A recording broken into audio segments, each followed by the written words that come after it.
In this episode, we will learn how to live in truth and dare from an author and activist whose work is built on the belief that everyone deserves and is capable of finding peace and warrior like strength within themselves. Welcome to the show, Sandy. How are you doing? Thanks, Toby. Very happy to be here with you. Thank you so much for joining me on this episode, all the way from Montreal, for a soulful conversation. I really appreciate your time right now. And I'm so thankful that you released this gift to the world since February 2023, the Courageous Circle. Oh, sorry, the Courage Circle. I don't know why I added courageous to it. The Courage Circle to the world. And I'm looking forward to just learning everything about this book from you in this conversation. Um, before we go into that, I would just love to learn from you personally because I know you are a lawyer for 20 years, or you are teaching law for 20 years, and after that you started facilitating workshops for young and experienced adults. Can you tell us your journey of switching lanes, and what motivated you to move in this direction? What motivated me is basically suffering. So, a lot of times, a lot of things come out of difficult moments, I guess, like for a lot of people. In the past several years were very difficult for me. And so, I just spent a lot of time with myself, listening to a million talks, crying, writing, doing anything and everything. And I started taking many notes. I like to Mm, call them my sanity notes to keep me sane. And these notes came together and, they did become my book, The Courage Circle. But more importantly, they were my pieces of my puzzle in order to kind of walk around in this world feeling okay. And I realized that for most people, this is not a common thing. So they don't really walk around feeling like, just feeling fine and knowing how to navigate in life.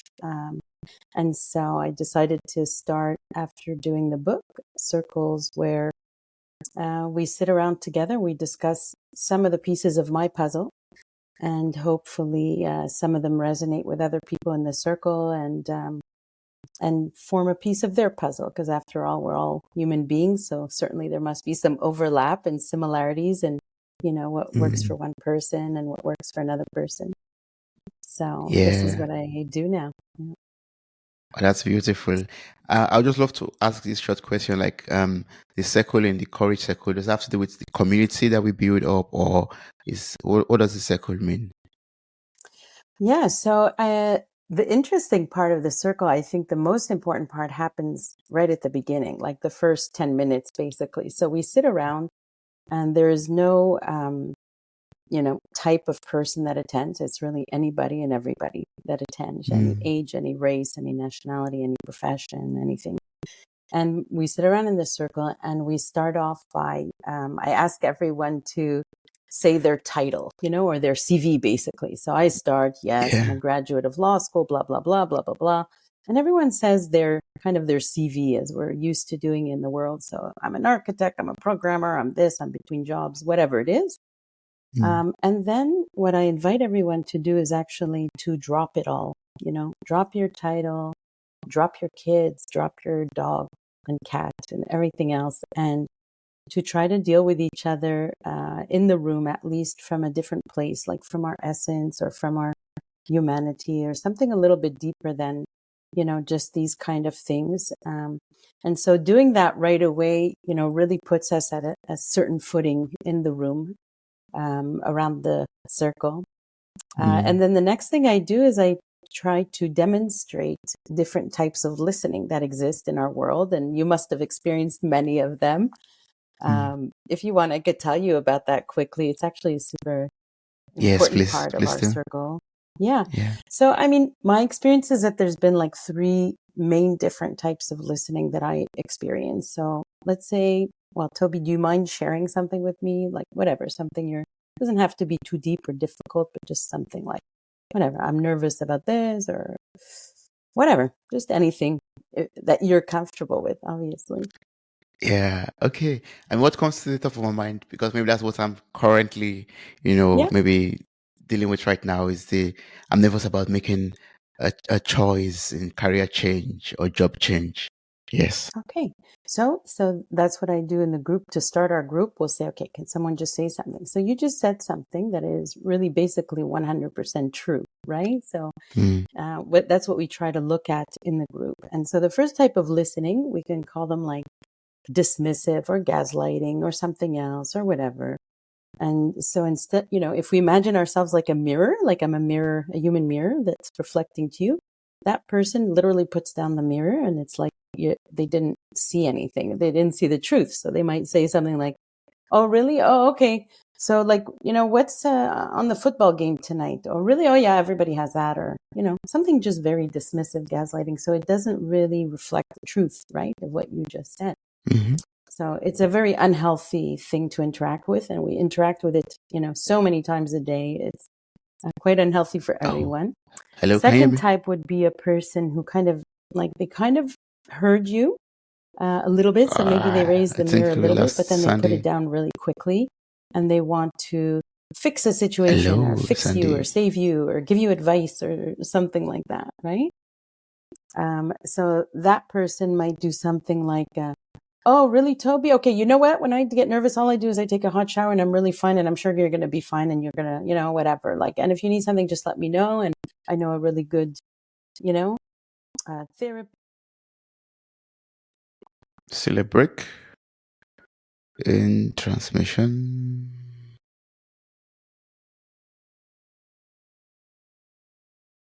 Mm. We'll just keep on recording till Sandy comes back. When she comes back, the recording will continue. I believe. I don't want to also have two clips, so I just stick to this one. Sandy's coming back soon. The good internet connection. And there she is.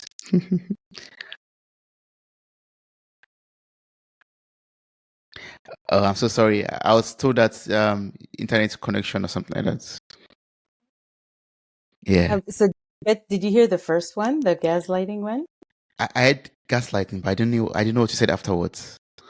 Okay, so why don't I restart this one if you'd like? So Yeah, no let's say the problem. first type of listening would be what we call like dismissive or gaslighting, right? So if we imagine ourselves as human mirrors, they put up the mirror, but instead of like really reflecting the truth of what you just said, Toby, they just kind of put it down quickly. So they'll say, oh, really? Okay, okay, I hear you.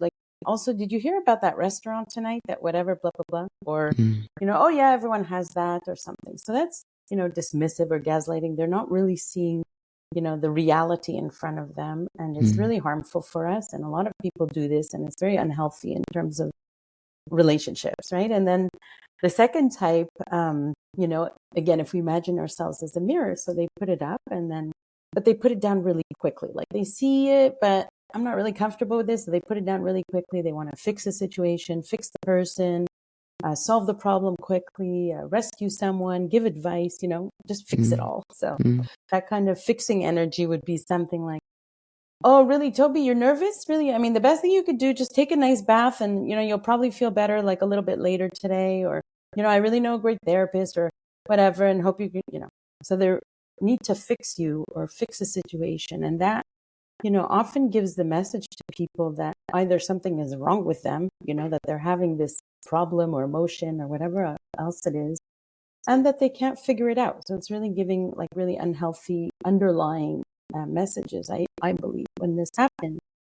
And then the third type of listening is simply to listen and reflect what you're hearing with the other person. And then, so for example, that would just be like a clean mirror.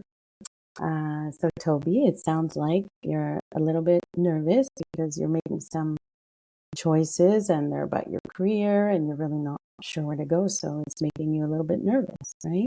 mm, So that's just healthy listening. And when we do that, it allows people to just, open up and maybe share a little bit more and see, what to do about things and whatever else. So we establish this as the way that we're going to listen to each other in the room. So this happens all in the first, 10 minutes. We've all, let go of our titles, said hi to each other in a healthy way and practice this listening. And then we discuss new topics every single week. We discuss different things. but from that kind of space, right? From that kind of energy in the room. And it's just unbelievable, the amount of openness and honesty that happens in the room immediately.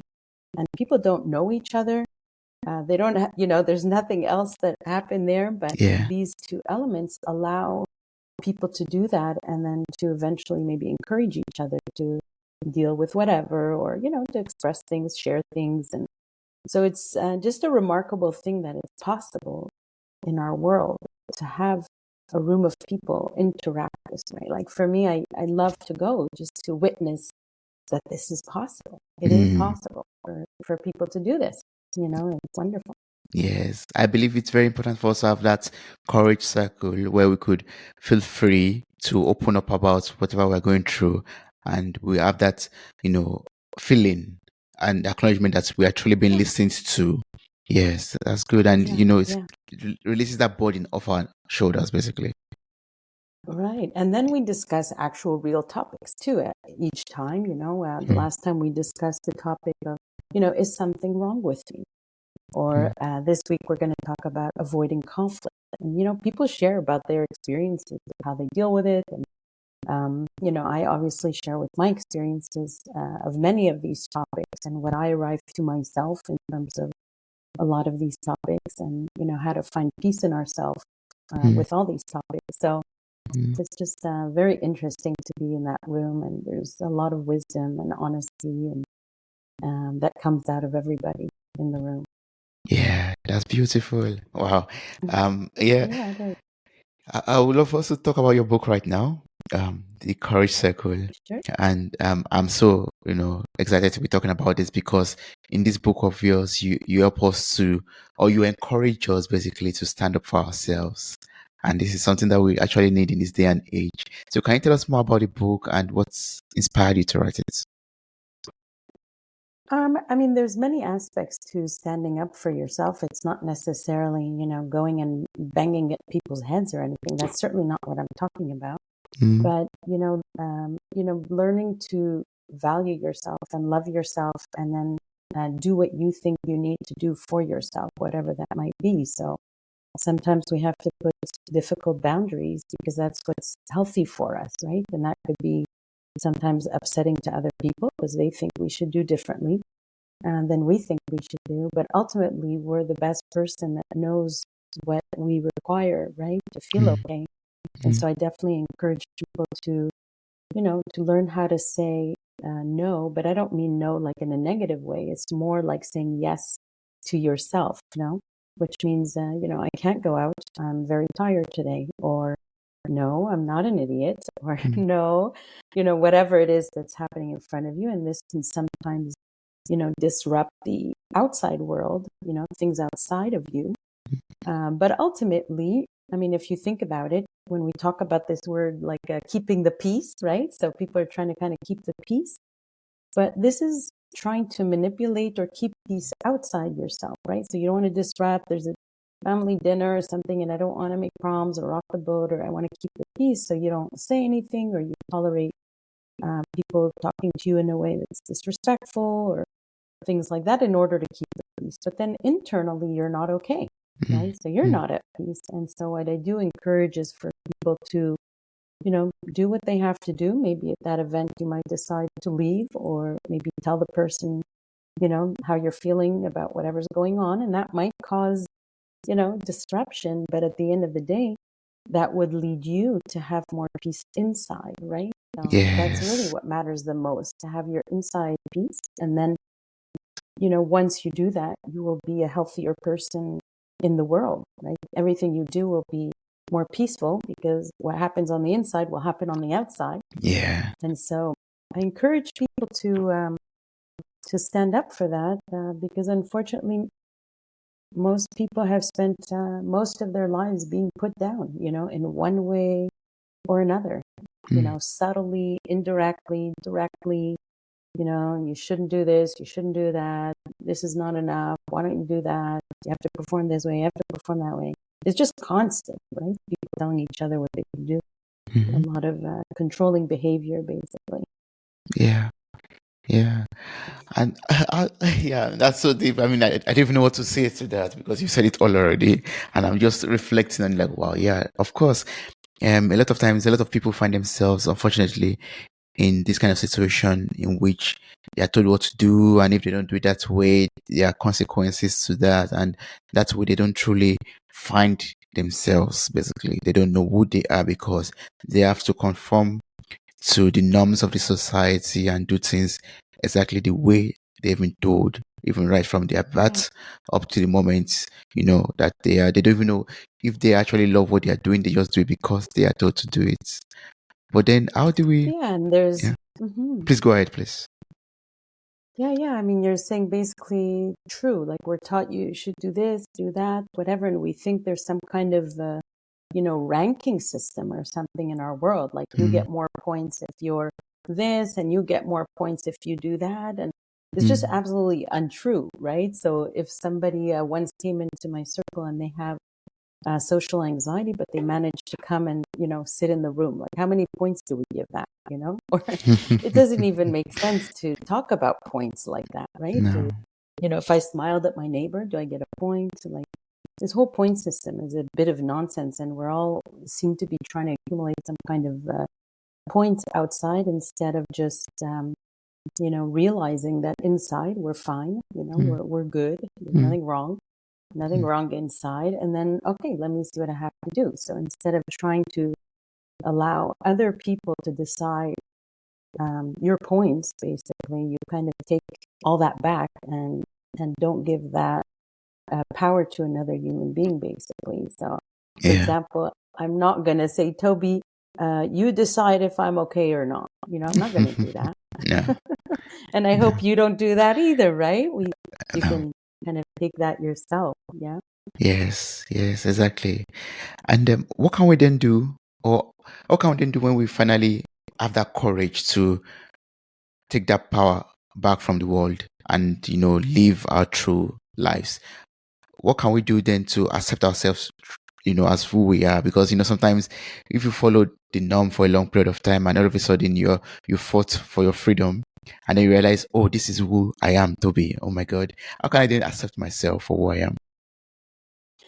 Yeah, for me, what it really starts with is no more demonizing of our emotions. So that for me is the first step. It's not like the only step or something, but I think over the past 5,000 years or something, emotions have been demonized as if there's something, bad about them. Like, if you're sad or if you're angry or if you're anything else, just having feelings is somehow a problem, which Mm, doesn't make sense, right? We're kind of human beings, and they are actually our guiding system. They're actually something we should listen to. So if we're sad and we listen to it instead of saying, "Oh, I shouldn't feel sad. I should be grateful, or I should," to mm, just say, "Well, why am I sad?" Like, and listen to it and look at it and feel it. Well, maybe we'll learn something. Maybe I'm lonely. Maybe I need to find a friend, or maybe we need to still grieve or have old emotions we need to process that we didn't get to process because maybe parents or the situation didn't allow for any feelings. They said, no, you're not allowed to feel anything except happy, for example. It happens a mm, lot in homes, right? mm, Or if we get angry, we're like, oh, this is a terrible thing. It's not a terrible thing, to feel angry. We're not saying you're going to do anything. We're not going to hit anyone or aggress anyone, but just to feel.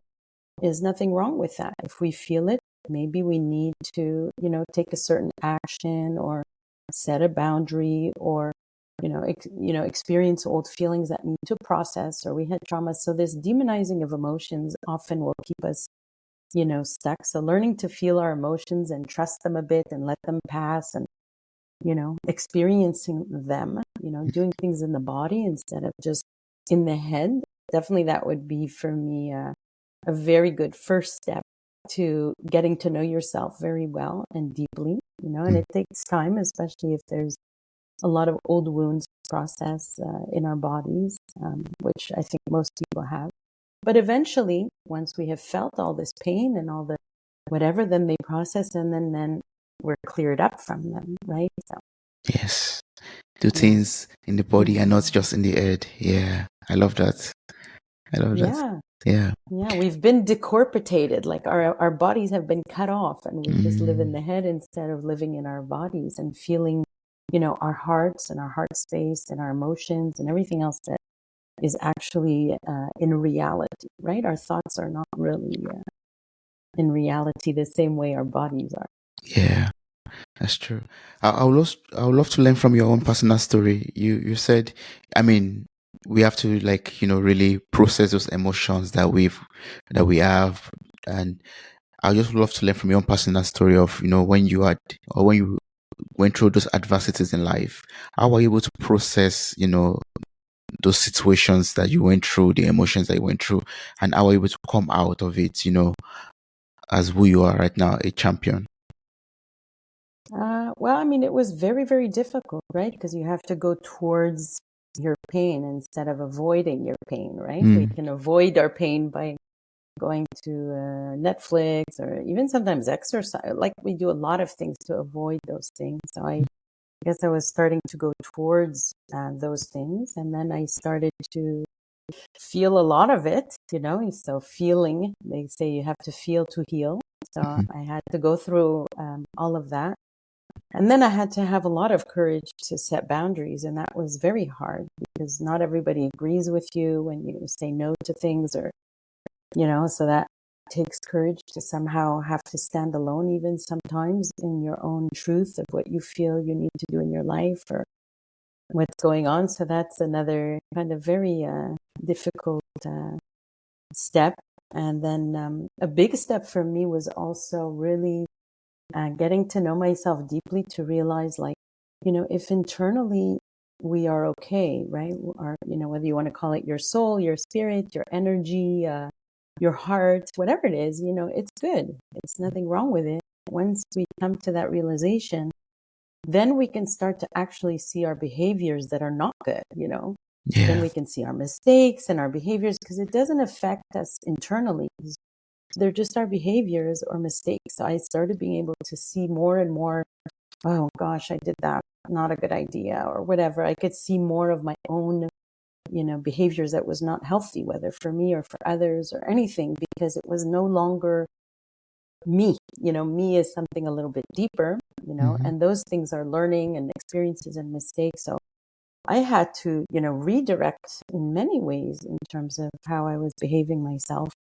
Um, and then learn to, behave in a way that is more healthy for myself and for others Mm, around me. But so that took, learning to forgive myself, forgive others, a lot of pieces to the puzzle. Like I say, it's not like one thing, there's so many pieces to a puzzle in order to arrive at a place of feeling basically okay and trusting yourself, mm, as you make your decisions.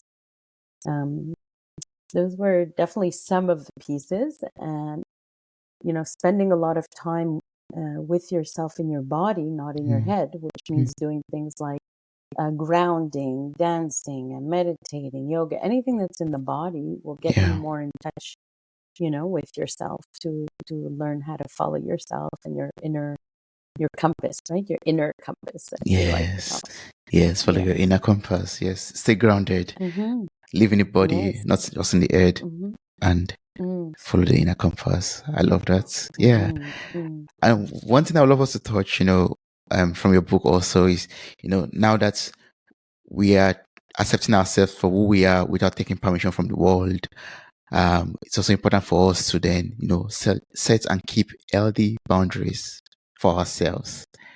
How, Yeah. how do we do this without causing havoc? Well, boundaries. So it took me a long time, and I'm not saying I'm right or wrong about it. It's my experience, but it took me a long time to understand what boundaries are. So boundaries are not like rules, like I'm going to tell you, you shouldn't do this or you shouldn't do that. That's my boundary. That's not really what they are. What they are is what you feel, right now you need, and they could be temporary, they could be permanent. And it's not about controlling the other person. It really is about you taking care of yourself or what you feel at the moment, right? So let's say you speak to me in a way that I find very disrespectful, let's say, right, during this thing. Mm, So if I get like kind of upset about it, that usually tells me, oh, my boundary is getting broken. So I listen to that first of all, right? So I'm not going to ignore Yes. that feeling. If I get that feeling, I'm going to listen to myself and say, oh, I'm feeling like this is not okay. It doesn't mean I get to do anything to you, right? But definitely I will respect that feeling. I might need a moment to calm down sometimes if it got very high, my upsetness or something. But then our power sits in making choices in the moment of, clearly this is outside my boundary for whatever reason it is. Maybe I'm just very exhausted today and I can't take, certain volume. Like, it doesn't have to be a certain rule. It could be anything that I feel at the moment that I can, manage, or I can, tolerate or not tolerate. And so my choice at the moment will be, you know what? I'm going to get off this podcast. So bye, Toby, and just hang up, right? That's a choice. Or I might say something, what I'm feeling, or I might, tell you later. Like, we get many, many choices what to do in setting these boundaries. And of course, it's hard because, like I said, people are afraid of, conflict, and they always want, to please people or to be liked and all that. It's a very difficult thing to start to realize.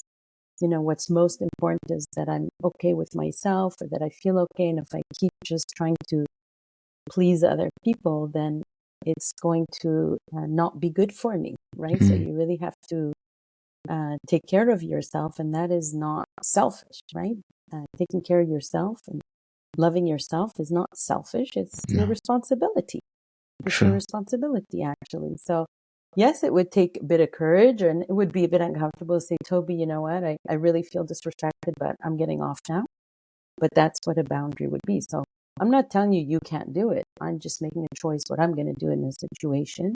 And so most of the time we have some kind of choice in something, and noticing how we're participating in those situations, right? Sometimes we are staying in something, or, if I keep telling you, I keep getting on this podcast every single week. I'm like, Toby, but I told you this way you're talking to me. I don't like it. Stop. I told you last week.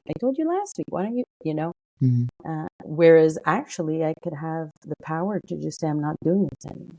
Right. So starting to notice what we can do, but it's hard. I'm not Yes, going to lie because to you. I'm yeah, not it going to is. pretend it's easy, Yeah. but it is definitely, at least for me, the Mm, right way to go in mm, terms of finding your peace and finding your own health and your sanity. Because if you don't do it, what's the alternative? Then you're walking around, always uneasy inside, mm. right? It's not really solving the problem. Yeah. I mean, to have that peace of mind, for you to enjoy that peace that you really want or deserve, you have to set those standards for yourself, set those boundaries for yourself, and keep them. Yeah. Yeah. But I think what you said earlier is also very valid in terms of, how you go about it is also very important. I think we also have to go about it in the most polite way or friendly way, or the best way as possible, not aggressively, and say, oh, Absolutely. not say, hey, Toby, calling me some names and saying what you said to me was bad or something. That way, we are also causing trouble in, Yeah. we're trying to set our boundaries also.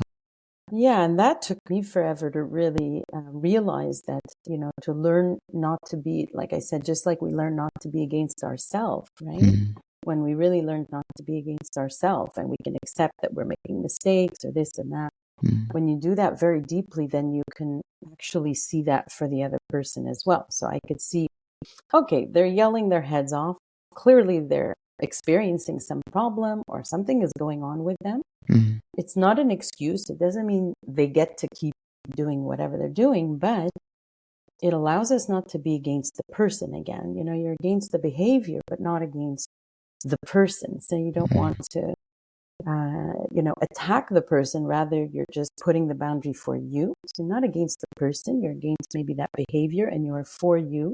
mm, Um, so really, you're always for everybody, right? You're for yourself. You're for them. But mm. just there's certain behaviors that are not for you. No. And that took me, a long time to learn to do, what we can call loving boundaries, Mm, which can be extremely strict. Like you could love someone and never talk to them. right? It is possible to say, I'm sorry, I cannot talk to you anymore at this point of my life because I'm not, it's not good for me, but I do still love you, but from far because it's not working. It's possible. Yeah, that's true. Yeah. Yeah. For your peace of mind, for their peace of mind, just love from afar. Yeah. Sometimes that's what you need to do temporarily or permanently if that's what your boundary is for your own health. Yes. Yes. Yeah. Yeah. Wow. I mean, that could be very difficult, but yeah, it's something that has to be done if it has to be done. Yeah. But Sandy, then I have a question to this, to boundaries and all of that. After we've set the boundaries for ourselves, after we are, you set the standards for ourselves and we're enjoying this peace, or let's say before we start enjoying the peace, sometimes it comes into play that we start overthinking and saying, oh, am I sure about this standard? Am I sure about this boundary? And we start, second guessing ourselves, second guessing what we want out of life. So how can we go about this? How can we avoid overthinking and avoid second guessing our choices in life? Again, well, for me at least, it all has to do with, starting to go back into the body again, right? So overthinking is a thinking and it's not in the body. Mm. And so sitting, with yourself, the first time I started like doing this, years ago, it was in the middle of misery, but I was sitting there in desperation. I'm like, okay, I'm just going to ask, like, what should I do? What should I do in this situation? What do I do? What do I do? To try to hear some voice or like, anything basically. Just tell Yeah. me what to do. Yeah. And what I heard was like a very clear voice that said, just be quiet. And I'm like, Mm. oh, great. Like the universe wants me to shut up, basically. But then I said, you know what? Maybe I'm going to listen to that little thing I just heard. And I actually sat a lot and I was quiet a lot and I was meditating a lot and listening to a lot and whatever. And I was quiet actually for a long time. And so for me, what I learned to do when I'm confused or I'm not sure, I actually will sit and I'm going to sit and say, okay, what do I really feel I should do in my gut? No, no other rules. Just what do I feel I should do? What do I feel I should do? That's the question. And then, of course, it takes a little bit of trust in yourself and maybe just trusting life a little bit that if that's what you feel, then, it's going to work out. You might not see the results right away, or it might not work out the way you think it should, but it doesn't mean it's not the right way to go. If that's what you deeply feel you should do, right? If that's what you deeply feel you should do, then, learning to trust ourselves is so difficult because for many people, nobody has ever trusted them before. Yeah. Like nobody has ever said, oh yeah, I trust you, Toby. You'll figure it out. You know what to do. You know what's best for you, right? People Yeah. don't talk like that to each other with that energy. They're always like, I know what you should do, Toby. Best thing you should do is join this podcast thing and do this and do this. And that's the best thing you should do. Mm. Right? But yeah, isn't that what we hear 24/7? So how do Yeah. we build this trust? It's hard, right? This Mm. self-confidence. Yeah. That's true. Yeah.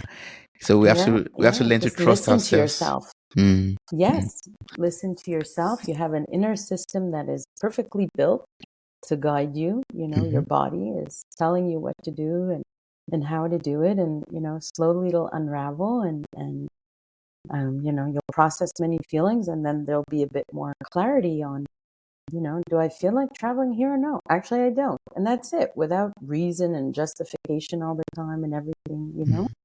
Once you've cleared up many of those topics, like I said, then you kind of just trust, no, it doesn't feel right for me. So today it felt right for me to go on this podcast with you. I don't know how and why. I don't know what's going to happen. I don't know who's going to see it, not see it, called, not called. Like, we don't know, right? We don't know all these unknowns, No. but that's fine. Yeah. See what True. happens. Yeah. Just trust the process, trust yourself, and just, Yeah. yeah. Yeah. Don't overthink it. Yeah. Yeah. Yeah. But, Yeah, the unknown is not a negative thing, right? What you don't know is not a negative thing.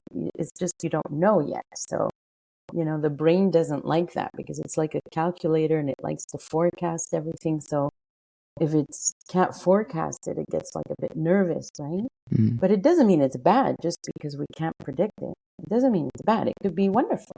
Yeah. Yeah, we just can't predict it. So sometimes we have to let go of thinking we could foresee everything, which is actually impossible because so many factors interact with each other every single moment. We can't actually foresee and organize life like that. We cannot control life like that anyway. No. So yeah, you just make choices and follow it and trust a little bit. Trust that unknown a little bit. It'll work itself out. Yes. Trust that unknown a little bit and to work itself out. Yeah. Keyword. Yeah. Yeah. Yes. But then, we are trusting this process already, and we are taking those steps. We are building that confidence in ourselves already and in our inner system already. But then sometimes we have these negative thoughts that just creep in from time to time and shake us a little bit. How do we deal with them? How do we deal with these negative thoughts that just don't, come at the right time? They just, sip in and then just push us off our equilibrium. Yeah, they're very difficult. So many people struggle with those. When I say emotions, we're talking about feeling sad or anger or excitement. Those are our emotions. But when we're talking about, feeling guilt and shame and those kind of things, they're not really our emotions. They're more ideas that were put in our head by other people, that you're not good, you're this, you're that, or whatever else. And they've been incorporated basically in our heads. So a quick example, I can give you a true story. Once I was walking by in a park outside, waiting to pick up my daughter, and there was a girl sitting there in a prom dress. Maybe she was 13, 14, I don't remember exactly, but teenage age, all dressed up. And her mom was there, screaming at her basically and telling her, "You're such an idiot, you're such an idiot." And I don't know what, like really nonstop. It's not such an unusual story. Maybe that it's in public, but it's not actually an unusual story in life, right? It happens a lot. And so in that specific situation, I actually made a choice when the mom wasn't there. I went next to the girl and I told her, actually. Yeah. But that's just a little story. But whether I said that or not, you can understand that this girl will definitely or very likely be older and have this, "You're such an idiot, you're such an idiot," kind of running in her brain, right? She's internalized a sentence that came from somebody else. And often, this inner critic is actually the voice of somebody else, not really our voice. So sometimes we might need to stand up kind of to that critic a little bit. And, there's all different things people do in therapy to that effect. So, for example, you might need to if that voice was actually a parent, for example, you might need to in your own room or with the therapist, feel some of the anger about how you were talked to or whatever else, or stand up to it somehow. So there's different things to do that. And also another part is just, again, challenging if it's true. Like, is it really true what those sentences are saying? Is it really true?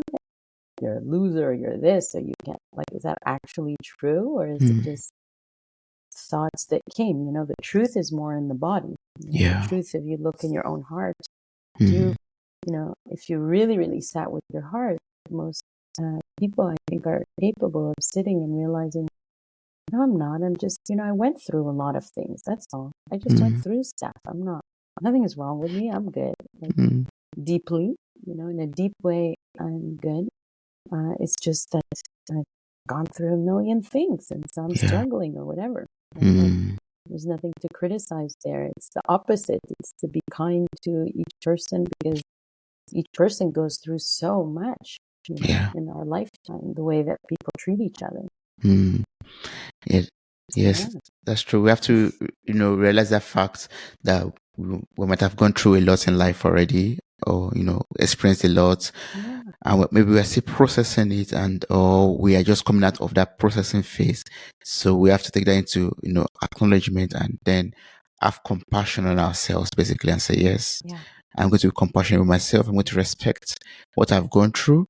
And then I'm going Yes. to give myself love and be kind to myself and Oh, yes. forgive myself. Yeah.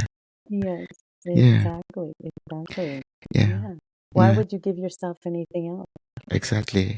You are you should be your best friend, or you should be the love of your own life. So you should give yourself the best of the best. Yes. And that's love, kindness, Yes, and yes. everything wonderful. Yeah. Yeah, and it took me a long time to really realize that. But, if you do that for yourself first, like forget everybody else in the world, just learn to do that for yourself and, take care of yourself. Then later you can, think about others and deal with other people. But really first to get yourself at that place is so important. Exactly. True. Wow, Sandy, Yeah. I've learned a lot from you from this conversation. But before I let you go, um, I would love to learn something from you. You talked earlier about loneliness. So I'd just love us to quickly Yes. touch on that briefly. Like, how do you deal with loneliness, and how can you come out of that lonely phase of life?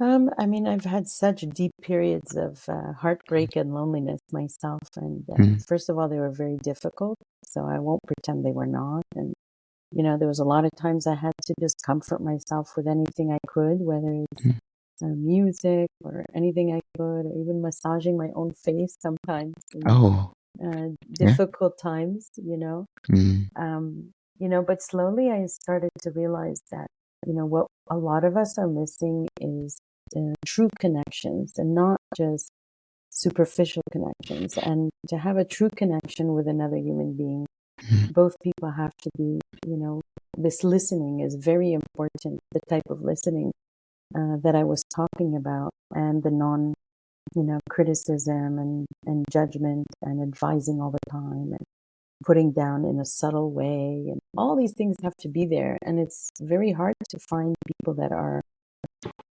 able to do that. So we often feel disconnected. So mm, sometimes we can find people that are a little bit like that and we can talk to them and say, do you mind just listening to me? I don't really need advice, but I just, would like to hear, want to hear me out, or can I share? And then if both people start to share without, this fixing energy together, without fixing each other or advising each other too much and without being asked, for example, mm, then they can actually have connection, and that helps our loneliness, right? So in the circle, even though people don't know each other, from the past, the fact everyone is like opening and sharing that way, I believe, it helps for people to feel, a bit of connection in a deeper way, which I think every human being craves and needs as a very essential part of our existence, right? To mm, connect with ourselves and then to connect with other people.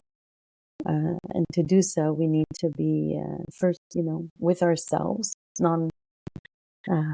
open and looking at the truth and listening to ourselves, and then with others in that way. So hopefully, slowly but slowly, people that are doing work like Utopia, and there's so many other people who are encouraging this type of relating, hopefully, that just becomes contagious mm. on others, and that there are stricter and stricter boundaries that each person places for themselves. And Yeah. that's how I feel our world will improve, with strict, good boundaries, and yourself, doing things in a way that's healthy for yourself and healthy for the people around you. Mm. And hopefully it's all contagious. Yes, hopefully it's all contagious. Wow. Yes. Sandy, thank you so much. I mean, I really appreciate everything you've talked about, everything you've taught me from this soulful conversation. I'd just love you to tell us how we could get your book, and also for people out there who would love to get across to you, what's the best way to contact you also? Well, my only contact is on my website. So on my website, it's called thecouragecircle.com. So if you want to join our meetup, if you come to Montreal, you're welcome to join. They're free Mm. to join the circle and meet each other. And then there's other information there about my book or other things, or to contact me. So just on the website, thecouragecircle.com. Awesome. I'll place a link to your website in the show notes of this episode. So I encourage everyone out there to get across to you, to contact you, to get the book also, and then become blessed, do something contagious that is good actually for the world. Yes. Thank you so much, Sandy. I Yeah. appreciate this. Yeah. Oh, thank you, Toby. I really appreciate you.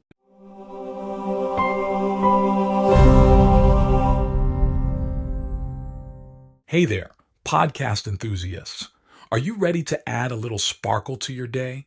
If you're loving the insightful conversations and captivating stories on Mirror Talk Podcast, here's a friendly nudge to hit that subscribe button. By subscribing, you'll never miss out on the empowering messages and thought-provoking discussions we bring to your ears. But wait, there's more. We're all about spreading positivity and inspiration, and you can be a part of it too. How? By sharing the love with your friends and family.